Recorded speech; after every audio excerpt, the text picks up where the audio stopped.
ఆధారాలు సేకరించేదానికి సోదాలు చేస్తే దాన్ని తప్పుగా చూపించేటువంటి ప్రయత్నం చేస్తున్నారు. సో ఈ సూత్రధారులకు సంబంధించినటువంటి వ్యవహారంలోనే ఎట్లుంటే అసలు పాతదారుల దగ్గరికి వెళ్తే పరిస్థితి ఎలా ఉండబోతుంది? హరణ, మీకు ప్యానల్ నుండి పెద్దలందరికీ నమస్కారాలు. ప్రజా ఆరోగ్యాన్ని పనంగా పెట్టి ధనార్జనే ధ్యేయంగా పనిచేసినటువంటి ప్రభుత్వం జగన్మోహన్ రెడ్డి ప్రభుత్వం.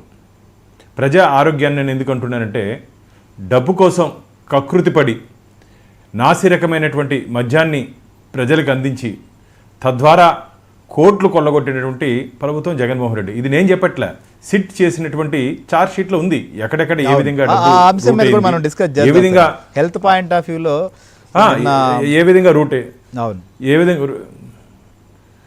విధంగా రూట్ అయింది, దాన్ని ఏ విధంగా ఎన్నికల్లో ఖర్చు పెట్టారు. అసలు జగన్మోహన్ రెడ్డి గారి పార్టీకి కానీ ఆయనకి కానీ ఈరోజు మద్యం గురించి మాట్లాడే నైతిక హక్కు ఉందా అని అడుగుతున్నా. 2019లో ఏం చెప్పారయ్యా జగన్మోహన్ రెడ్డి గారు? మీరు ఒకసారి ఆ వీడియో ఉంటే చూపించండి అన్న. నేను చూస్తే దొరకలే నాకు. 2019లో ఎన్నికల సమయంలో మహిళల్ని ఉద్దేశించి నేను అధికారంలోకి వస్తే ఒక్క మద్యం దుకాణం కూడా లేకుండా చేస్తానని చెప్పి ప్రజలకు మాట ఇచ్చి అధికారంలోకి వచ్చినటువంటి జగన్మోహన్ రెడ్డి గారు మాట తప్పము మడమ తిప్పము అని చెప్తున్నారే. ఏం చేశారయ్యా? ఏరులై పారించారు కదా మద్యాన్ని, ఏరులై పారించారు కదా. డిజిటల్ ట్రాన్సాక్షన్స్ ముందు మన సోదరుడు చెప్పారు, డిజిటల్ ట్రాన్సాక్షన్స్ లేకుండా కేవలం క్యాష్ ట్రాన్సాక్షన్స్ ఎంత తెలుసానా? 1,00,000 కోట్ల రూపాయలు.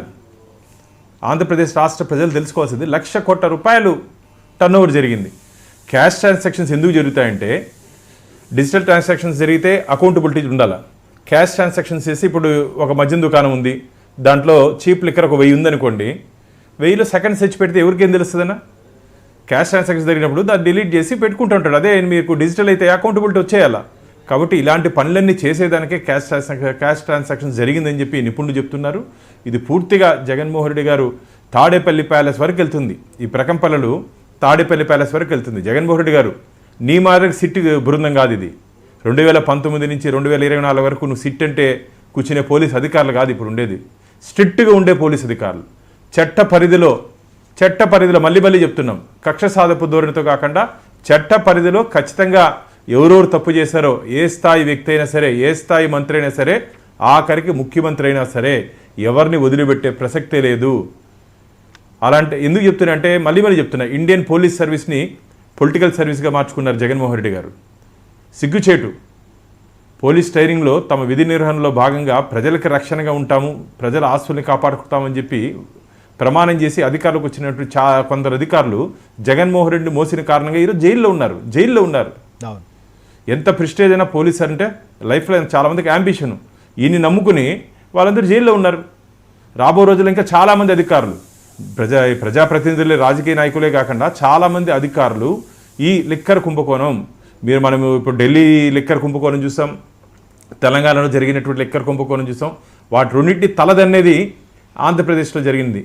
పాత్రదారులు, సూత్రధారులు ఎంతమంది బయటపడతారంటే చాలామంది బయటపడే అవకాశం ఉంది. కోట్ల రూపాయలు, 100 కోట్ల రూపాయలు, 1000 కోట్ల రూపాయలు దీంట్లో ట్రాన్సాక్షన్స్ అక్రమంగా తీసుకుంది, ఇచ్చింది, జరిగినాయి. ఈరోజు ఇంత స్ట్రిక్ట్గా మేము చేస్తూ ఉంటే ఇది అక్రమం అని చెప్తారు. ఏందయ్యా నీకు మీడియా ఉంది కదా అని చెప్పి ఈరోజు సాక్షి పేపర్లో కానీ, సాక్షి టీవీలో కానీ మనం కానీ గమనించినట్టయితే ఒక రాక్షస ఆనందం కోసం, వాస్తవం దాంట్లో ఏముండదు. ఎవరినో ఏదో ఇబ్బంది పెట్టాలి, ఎవరినో ఏదో టార్గెట్ చేయాలి, తద్వారా వాళ్ళు ఆనందం పడాలి. కానీ మీ మాటలు ఆంధ్రప్రదేశ్ రాష్ట్ర ప్రజలు నమ్మే పరిస్థితులు లేరు. వైసీపీ మాటలు ఆంధ్రప్రదేశ్ రాష్ట్ర ప్రజలు నమ్మే పరిస్థితుల్లో లేదు. కాబట్టే మీకు 11 స్థానాలకు పరిమితం చేశారు. వైనాట్ 175 అంటున్నట్టు మిమ్మల్ని, మీ పార్టీని ఫ్యాన్ రెక్కలు ఇంచేసి 11 స్థానాలకు పరిమితం చేశారు జగన్మోహన్ రెడ్డి గారు మిమ్మల్ని. మీ పరిపాలన బావునింటే, ఈరోజు మీరు మమ్మల్ని విమర్శిస్తున్నారు కదా, మీ పరిపాలన కానీ బావునింటే ప్రజలు మిమ్మల్ని ఆదరించి ఉండేవాళ్ళు. 2019లో ఏ విధంగా మీ పరిపాలన మొదలుపెట్టారయ్యా? విధ్వంసంతో మొదలుపెట్టారు. ప్రజావేదికని మీరు విధ్వంసం చేసి మీ పాలనని మొదలుపెట్టారు. 2019 నుంచి 2024 వరకు 5 సంవత్సరాలు ఆంధ్రప్రదేశ్లో అన్నపూర్ణ ప్రదేశ్గా ఉన్నట్టు ఆంధ్రప్రదేశ్ని మధ్యాంధ్రప్రదేశ్గా చేశారు, అప్పుల ప్రదేశ్గా చేశారు, గంజాయి ప్రదేశ్గా చేశారు. మీరే ఈరోజు మాకు నీతులు చెప్పేది.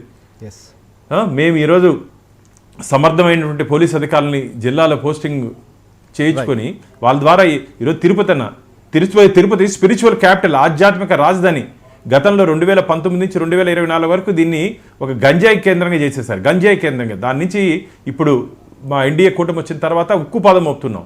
కాబట్టి జగన్మోహన్ రెడ్డి గారి మాటలు కానీ, వారి పార్టీ మాటలు కానీ, వారి పత్రికల మాటలు కానీ ఆంధ్రప్రదేశ్ రాష్ట్ర ప్రజలతో పాటు ఎవ్వరూ నమ్మే పరిస్థితి లేదు. రాబో రోజుల్లో ఈ ప్రకంపనలు ఖచ్చితంగా తాడేపల్లి ప్యాలెస్ వరకు తగులుతుంది. మీరు అన్నట్టు ఆగస్టులో ఖచ్చితంగా ఇది ట్రైలర్ మాత్రమే, మొత్తం సినిమా ఆగస్టులో కనబడుతుంది. ఎట్లా ఉండబోతుంది అంటారు? ఏం కనిపించబోతుంది సినిమా ఆగస్టులో? ఖచ్చితంగా చూడండి, నేను చెప్పాను కదా, ఈ రూట్ ఎట్టట్టే రూట్ అయింది. ఎండింగ్ తెలిసిపోద్ది. మామూలుగా సినిమా ట్రైలర్ అంటారు కదా, ట్రైలర్ ఇప్పుడు జరుగుతుంది. రిలీజ్ ఆగస్టులో ఉంటుంది. ఆగస్టులో ఆంధ్రప్రదేశ్ రాష్ట్ర ప్రజలందరూ నివ్వెరపోతారు. పూర్తి ఆధారాలతో ఎవరెవరు తప్పు చేశారో వారందరూ గతంలో ఎక్కడి నుంచి ఎక్కడికి వచ్చారో అక్కడికే వెళ్తారని చెప్పి నేను భావిస్తున్నాను. రైట్. లక్ష్మీనారాయణ గారు, ఆగస్టులో మొత్తం సినిమా బయటకు రాబోతుంది అనేది చెప్తున్నటువంటి మాట.